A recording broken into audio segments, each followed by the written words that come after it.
Rejoignez-moi sur mon Instagram, le lien est en description, mon Twitter, le lien est en description.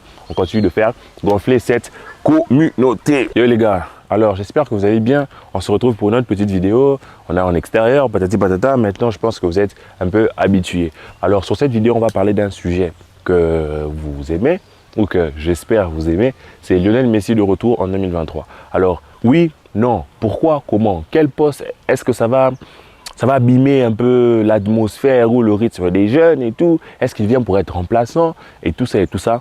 On va voir ça ensemble. Mais avant de commencer, je t'invite à t'abonner, partager, liker, faire grossir la communauté, histoire de le faire prendre du muscle comme d'habitude. Et aussi, je t'invite à me donner ton avis en commentaire parce que je lis tout, je réponds à tout. Je ne réponds pas en mode « Ah ouais, tu as raison ». Non, je vous connais. Je connais les personnalités de chacun d'entre vous. Donc, répondez, en tout cas pour ceux qui répondent en commentaire. Répondez en commentaire, ça me permet de tisser des affinités et de liens avec vous. Et c'est cool, quoi. C'est votre chaîne, c'est votre vidéo. Enfin, voilà, quoi. Donc, je vous attends nombreux en commentaire et j'espère que vous allez me péter la barre de like. S'abonnez-vous.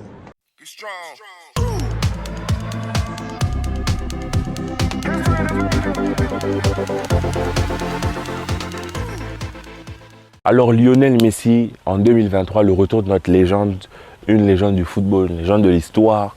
Il revient chez nous parce qu'il est parti de la mauvaise manière. Vraiment, moi, j'aurais jamais cru Messi partir de cette manière-là. On s'en rappelle, moi jusqu'à aujourd'hui, la plaie est ouverte. À chaque fois que je vois des compilations de Messi, ça me fait mal, je vous l'avoue, ça me fait mal.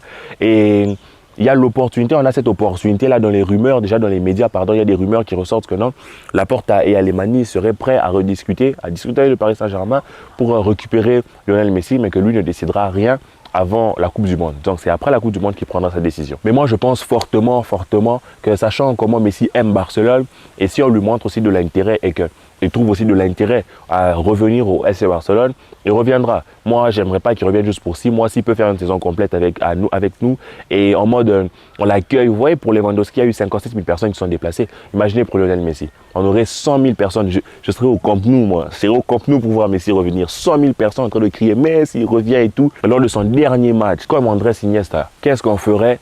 On le sort quelques minutes de la fin.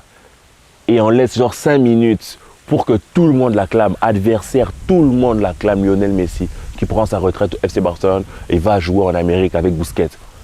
Incroyable. Incroyable. C'est ça, c'est comme ça. Et à la fin, quand il truc, enfin les expressions du Congo, quand il finit et tout, il revient pour couper lui-même genre le fil de la corde, comment on appelle, le bail d'inauguration là et tout de sa statue, de sa méga statue vraiment plein devant l'entrée du Camp Nou. Pour moi, c'est ça ce qu'on devrait faire pour Lionel Messi. Alors, malgré cet intérêt, peut-être qu'il ne reviendra pas, peut-être que la position que Xavi lui donnera ne lui plaira pas, peut-être que son rôle ne lui plaira pas, parce que moi je voudrais bien que Messi rentre, mais j'aime Messi, mais j'aime le Barça d'abord, parce que moi je commence à kiffer le Barça avec Ronaldinho. Alors personnellement je voudrais qu'il rentre, mais je ne voudrais pas non plus sacrifier la dynamique de l'équipe. Alors la question est, dans quel système on devrait utiliser Messi? Ou bien on devrait utiliser Messi comme remplaçant. Mais comme remplaçant, à quel poste? Parce que supposément, on aurait peut-être à gauche Ansu Fati et Ferran qui se battent pour ce poste-là, et à droite Dembélé et Rafinha. Bref, peu importe comment vous utilisez les ailiers, il y a 2 joueurs par poste. Alors, à quel moment tu mets Messi en ailier, par exemple? Ouais, ou tu vas mettre Messi en faux neuf, genre en remplacement de Lewandowski? À quel moment tu le fais, sachant que tu auras, en 2023, l'année prochaine, tu auras toujours Lewandowski et tu auras potentiellement toujours Aubameyang. Alors, c'est une vraie question à laquelle moi je pense énormément et j'ai une solution, mais donnez-moi votre solution à vous. Est-ce que pour vous, le retour de Messi est une bonne idée? Oui ou non? Je suppose que la réponse sera oui. Ok. Alors, est-ce que vous pensez que le retour de Messi va bloquer l'évolution des jeunes? Oui ou non? Vous me dites. Est-ce que vous pensez que Messi peut accepter le rôle de remplaçant? Personnellement, je pense pas. Franchement, personnellement, je pense pas qu'il acceptera ce rôle-là.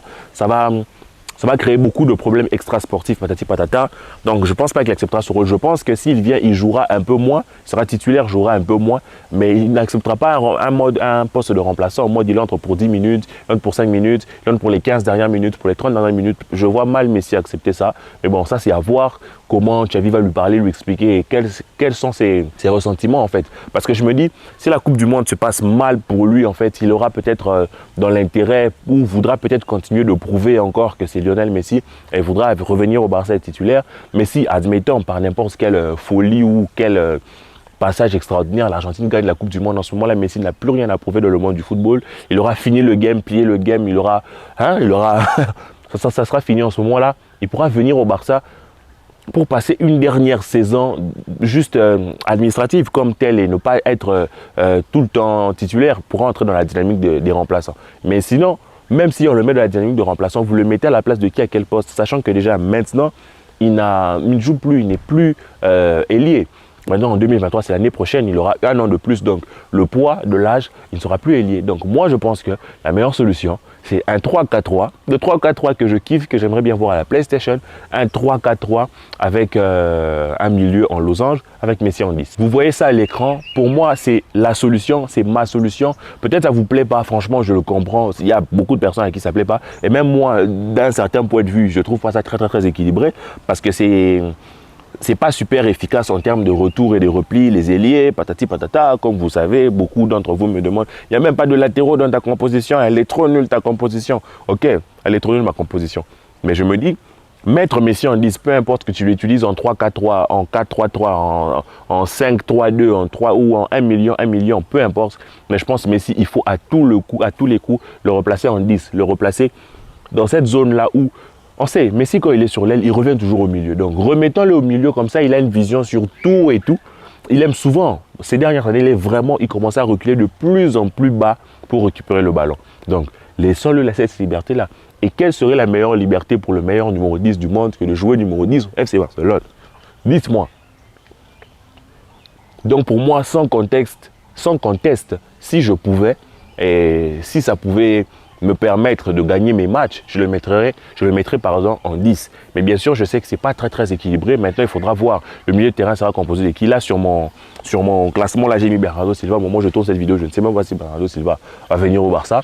Mais j'ai mis Bernardo Silva, j'ai mis Pedri, j'ai mis Nico ou Kessia en 6, tout ça. Mais je me dis, Pedri, il a de la marge, il peut courir, Ansu Fati aussi, donc ils peuvent couvrir ce côté-là. De l'autre côté, on peut couvrir aussi de l'autre côté avec Rafinha et Bernardo qui peuvent couvrir. Donc tout ça, ça me fait dire que c'est clairement possible de jouer avec Messi en 10. Mais vous comprenez que Bernardo Silva ou pas, que ce soit Ansu Fati qui va jouer ailier gauche ou que ce soit Dembélé, mais c'est un système qui peut-être n'est pas très forgé vers la défense, mais offensivement c'est super balèze parce qu'en fait Messi ça reste un attaquant, ça reste un joueur qui finit tout devant, à moins que vous préfériez, on utilise je sais pas un 3-5-2, je ne sais pas, mais moi personnellement faire revenir Messi impose un changement de système parce que tu ne peux pas jouer en 4-3-3 et mettre Messi, tu vas le mettre à quel poste? À moins que tu décides de mettre Messi au milieu de terrain. Si tu mets Messi au milieu de terrain, ben, ne colle pas sur lui pour faire les replis, les efforts défensifs. Or, un milieu de terrain a besoin de courir, doit courir, pas besoin mais doit courir.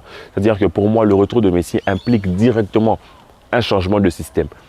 Si tu le replaces sur l'aile, alors il faudra que tu puisses envoyer sur le banc et Dembélé et Rafinha et que tu puisses perdre ces qualités-là. Maintenant, sachant que sur l'aile, il va toujours dézoner, il faudra avoir derrière un latéral droit qui va aller occuper cette zone-là.